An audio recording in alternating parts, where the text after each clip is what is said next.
Alam mo ba na kahit wala pang lab test o x-ray, kaya agad mapansin ng mga doktor kung may seryosong sakit ang isang matanda base lang sa simpleng mga pagkakamali sa personal hygiene?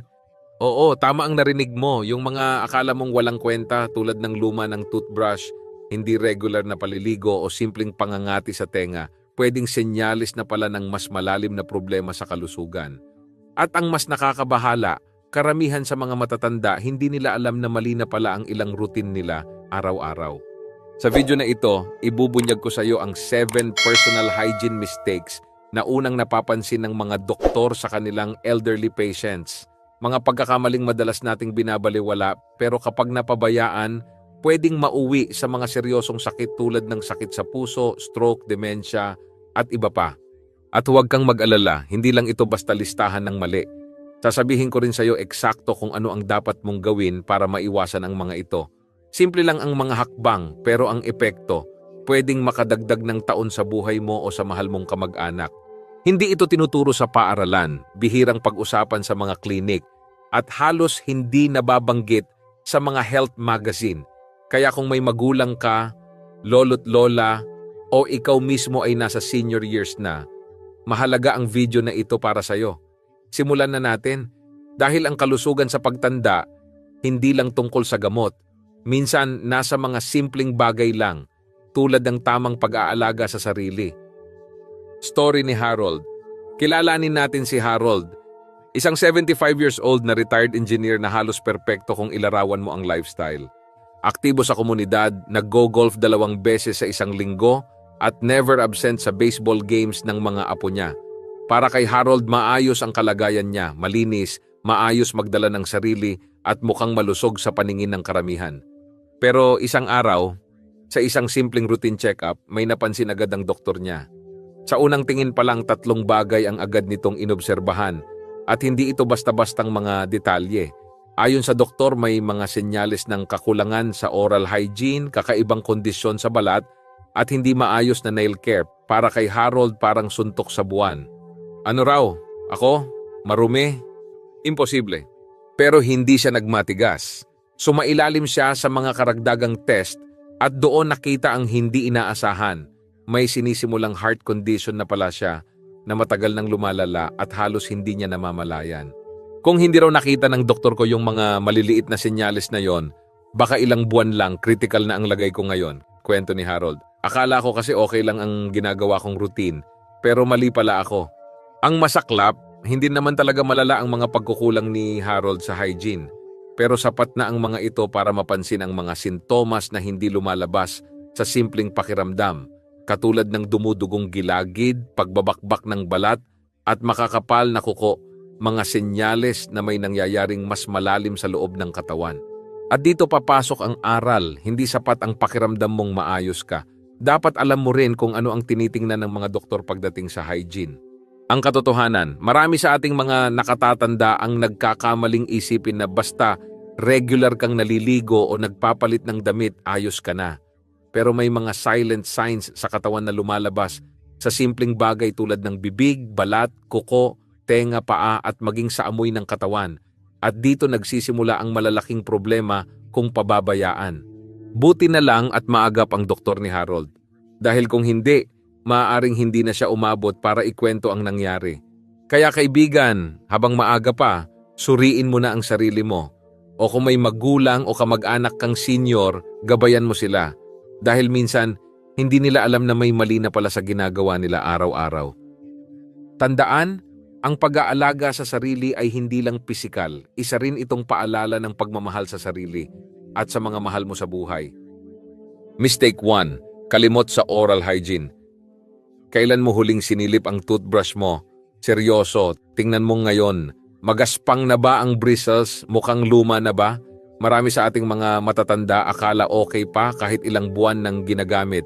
Pero ang totoo, ang simpleng toothbrush na yan ay pwedeng maging tagapagligtas mo o dahilan ng kapahamakan. Ayon sa mga eksperto mula sa Harvard Medical School, ang poor oral hygiene ay hindi lang tungkol sa bad breath o pagkabulok ng ngipin. Mas malala pa, ang bakterya mula sa gilagid mo ay pwedeng pumasok sa dugo mo at magdulot ng heart disease, stroke at maging dementia Oo, sa gilagid lang nagsimula, pero sa puso ang bagsak. Halimbawa si Sylvia, isang 68 years old na retired teacher. Ilang buwan na raw siyang may bleeding gums pero hindi niya ito pinapansin. Normal lang siguro ito sa edad ko, sabi niya. Pero nang magpatingin siya sa cardiologist, nalaman niyang may inflammation na sa heart valves niya. At ito'y dahil sa oral bacteria na matagal nang pumasok sa katawan niya. Sabi ng doktor kung naghintay pa siya ng ilang buwan, baka hindi na na-recover ang puso niya. Nakakagulat? Oo, pero ito ang katotohanan. Ang kalusugan ng bibig mo ay konektado sa buong katawan mo. Kaya anong dapat mong gawin ngayon? Una, tingnan ang toothbrush mo. Kung higit 3 buwan na, palitan mo na. Mas mainam kung electric toothbrush ang gamitin mo dahil ayon sa pag-aaral sa University of Pennsylvania, nakakaalis ito ng 62% more plaque kaysa manual brushing. Pangalawa, brush 2 times a day at siguraduhin mong 2 minutes bawat beses. Gamitin mo ang timer ng cellphone mo kung kinakailangan. Pangatlo, mag-floss gabi-gabi. Kahit may pustiso ka, huwag itong kalimutan. Pang-apat, magpa-check up sa dentista regularly. Kahit hindi sumasakit ang ngipin mo, hindi ibig sabihin ay malinis na ang lahat. May napapansin ka bang dumudugong gilagid tuwing magsipilyo?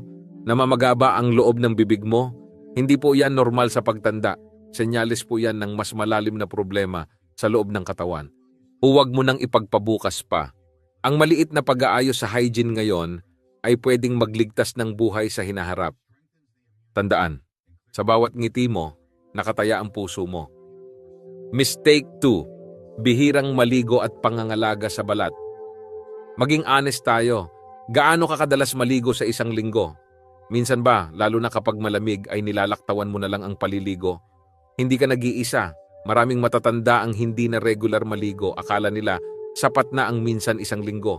Pero alam mo ba na ang kulang sa paliligo ay pwedeng magtago ng mga seryosong senyales ng sakit? Ang balat natin ang pinakamalaking organ sa buong katawan. At ayon sa mga dermatologist mula sa Mayo Clinic, maraming internal health issues ang unang lumalabas sa pamamagitan ng balat. Ang mga pagbabago sa kulay, texture, o kondisyon ng balat ay pwedeng senyales ng diabetes, liver problems, at sakit sa puso kahit hindi mo pa ito nararamdaman sa loob. Tingnan natin ang kaso ni Clarence, isang 77 years old na retired postal worker.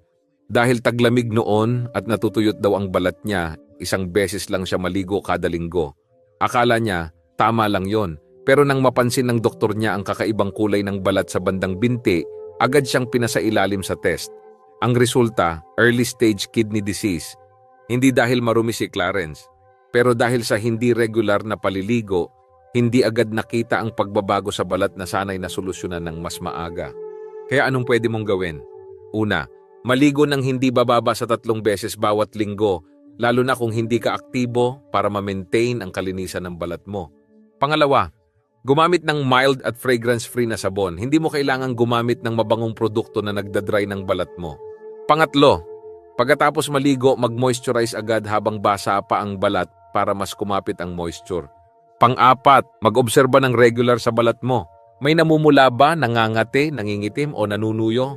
Baka yan na ang paunang babala ng mas malalim na kondisyon sa katawan. May bahagi ba ng katawan mo na palaging makati? May dry patches ka bang paulit-ulit kahit may lotion ka na? May lugar bang namumula o parang hindi gumagaling? Huwag mong inormalize yan. Hindi lahat ng skin issue ay dahil lang sa edad. Sa balat pa lang may sinasabi na ang katawan mo. Ang tanong, pinakikinggan mo ba? Tandaan, hindi lang ito tungkol sa amoy o itsura, ito ay tungkol sa kalusugan. Ang pag-aalaga sa balat ay hindi pagiging vain. Isa ito sa pinakamadaling paraan para makita kung may mali na sa loob ng katawan mo. Mistake 3. Kalimot sa pag-aalaga ng kuko. Ngayon, tingnan mo ang mga kuko mo, kamay at paa. Malinis ba? Pantay ang trim, wala bang kakaibang kulay o kapal? Marami sa ating mga matatanda hindi na nabibigyan ng pansin ang mga kuko. Pero alam mo ba na ayon sa mga doktor, ang kondisyon ng kuko mo ay nagsisilbing window o bintana ng kalusugan mo sa loob? Ayon sa American Academy of Dermatology, ang mga pagbabago sa kuko ay maaaring senyales ng higit sa 20 iba't ibang sakit tulad ng anemia, thyroid problems at maging heart disease. Sa mga pasyenteng lampas 65 years old, halos 30% ng mga bagong natuklasang sakit ay unang nakita sa pamamagitan ng nail examination.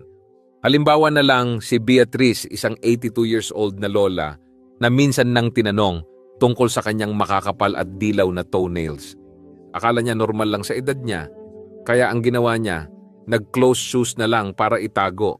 Pero nang sumakit na ang kanyang mga paa at napilitan siyang magpatingin, nalaman na may matagal na palang fungal infection ang kuko niya. At hindi lang yon, napag-alaman din ng doktor na mahina na pala ang immune system niya, dahilan kung bakit lumala ang kondisyon. Sabi ni Beatrice, akala ko arte lang yan. Hindi ko alam na may kinalaman pala sa kalusugan ko sa loob. Kaya kung iniisip mong ang kuko ay usapang panlabas lang, nagkakamali ka. Anong dapat mong gawin? Una, itrim ang kuko ng regular, pantay, diretso at bahagyang pabilog sa dulo para iwas ingrown. Pangalawa, panatilihing malinis at tuyo ang mga kamay at paa. Fungus ay gustong-gusto ang basa at madilim na lugar, lalo na sa pagitan ng mga daliri sa paa. Pangatlo, magsuot ng breathable na sapatos at magpalit ng medyas araw-araw. Pang-apat, obserbahan ng kulay, kapal at texture ng iyong kuko. Kapag may kakaiba, tulad ng pamumula, pagkapal, pagkabrittle o pamumuti, magpakonsulta agad. Huwag isipin na ang makapal, madilaw o nagbibitak-bitak na kuko ay parte lang ng pagtanda. Madalas paalala na ito ng katawan mo na may nangyayaring hindi maganda sa loob at baka ito na ang tamang oras para kumonsulta sa doktor. Tandaan, ang kuko, bagamat maliit lang sa ating katawan, ay may malaking masasabi tungkol sa kalagayan ng iyong kalusugan. Maging mapanuri dahil ang pagtingin sa maliliit na bagay tulad ng kuko ay maaring magligtas ng buhay. Mistake 4, tinatagong incontinence o pagtagas ng ihi. Ito na siguro ang pinaka nakakahiya pero pinakakaraniwang problema sa mga matatanda, incontinence o ang hindi sinasadyang pagtagas ng ihi. Ayon sa mga pag-aaral, higit 50% ng seniors ang nakakaranas nito sa iba't ibang anyo. Pero ang mas nakakagulat, karamihan sa kanila ay tinatago ang problemang ito kahit na delikado na. Ganito ang nangyari kay Douglas, isang 73 years old na retired accountant mula Arizona. Nahihiya siyang sabihin sa doktor niya na minsan ay tumatagas ang ihi niya. Kaya ang ginagawa niya, gumagamit ng paper towel at palit lang ng brief. Akala niya kontrolado na niya. Pero nang magkaroon siya ng mga sugat sa singit at pantal sa balat, doon lang siya napilitang magpakonsulta. Ang resulta? Advanced prostate condition na sana ay nahuli at nagamot ng mas maaga kung hindi niya ito itinago. Sabi nga ni Douglas, yung pride ko halos ikinasira ko. Kung sinabi ko lang agad, hindi sana umabot sa ganito. Ayon sa mga urologist mula sa Johns Hopkins Medicine, ang hindi ginagamot na incontinence ay maaaring magdulot ng skin infections, pagkahulog, social isolation, at maging sintomas ng mga mas seryosong kondisyon tulad ng bladder o prostate cancer. Hindi ito normal na parte ng pagtanda, ito ay senyales na may kailangang tingnan. Ano ang dapat mong gawin kung nararanasan mo ito? Una, huwag mahiya. I-share mo sa doktor mo kung may nararamdaman kang pagtagas ng ihi, kahit paminsan-minsan lang ito. Sila ay trained para dito at hindi ka nila huhusgahan. Pangalawa, gumamit ng tamang produkto. May mga absorbent pads at underwear na ginawa talaga para sa ganitong kondisyon. Mas ligtas, mas komportable, at hindi ka mapapahiya. Pangatlo, magpalit agad kapag nabasa. Huwag hayaang matuyo sa balat ang ihi. Nagdudulot ito ng rashes at impeksyon. Pang-apat, panatilihing malinis ang paligid ng singit at ari. Gamit ang mild na sabon at malinis na tubig, linisin ng mabuti pagkatapos ng bawat tagas. At higit sa lahat, huwag isipin na ito'y bahagi lang ng pagtanda. Hindi mo kailangang tiisin ito ng tahimik. May lunas, may solusyon, at higit sa lahat, may karapatan kang maging komportable at dignified habang tumatanda. Kung napapansin mong mas madalas kang umihi, umiwas sa biyahe dahil baka hindi ka maka-CR agad o palihim kang gumagamit ng tissue sa brief, oras na para kumilos. Tandaan, ang katawan mo ay nagbibigay ng senyales. Ang tanong, pinapansin mo ba ito o itinatago mo pa rin? Mistake 5, mali ang paglilinis ng tenga. Aminin natin, karamihan sa atin, lalo na ang mga matatanda, ay may nakagawi ang paraan ng paglilinis ng tenga. At madalas kasama rito ang pagsundot gamit ang cotton buds. Akala natin mas malinis, mas maayos. Pero alam mo ba na ito ang isa sa pinakadelikadong pagkakamali sa hygiene ng matatanda? Ayon sa mga ENT specialist mula sa Cleveland Clinic, halos 40% ng ear canal injuries sa mga taong lampas 65 years old ay dahil sa maling paglinis ng tenga gamit ang cotton buds, hairpins at kahit ballpen. At karamihan sa mga injury na ito nauuwi sa impeksyon, sakit at kahit permanenteng pagkabingi. Tulad na lang ni Patricia, isang 71 years old na retired librarian. Araw-araw siyang gumagamit ng cotton buds. Ini-insert talaga sa loob ng tenga kasi gusto raw niyang malinis ang loob. Hanggang isang araw sumakit ang tenga niya ng sobra. Nang ipasuri, butas na pala ang eardrum niya at may impeksyong kumalat na sa kalapit na tissue.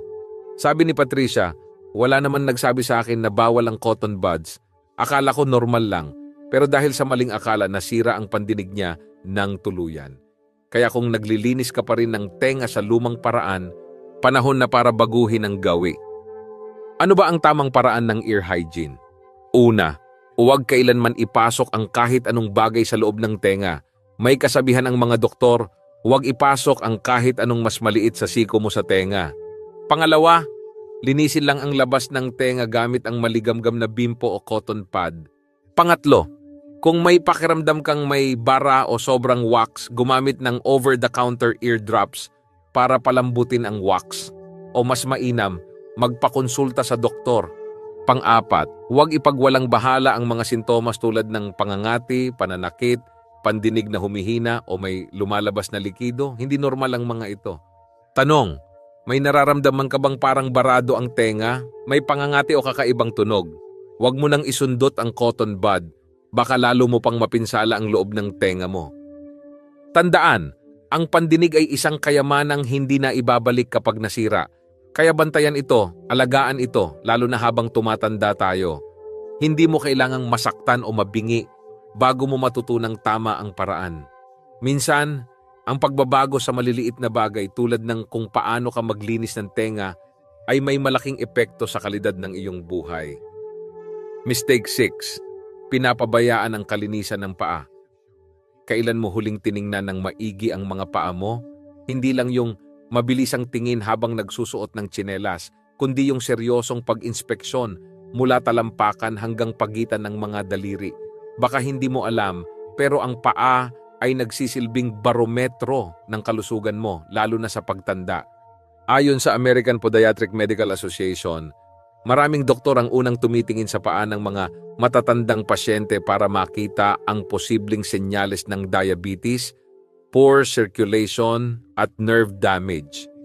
At ang mas nakakagulat, sa mga pasyenteng 65 pataas, 85% ng diabetes-related amputations ay pwedeng maiwasan kung naging maagap lang sa tamang foot hygiene at inspeksyon.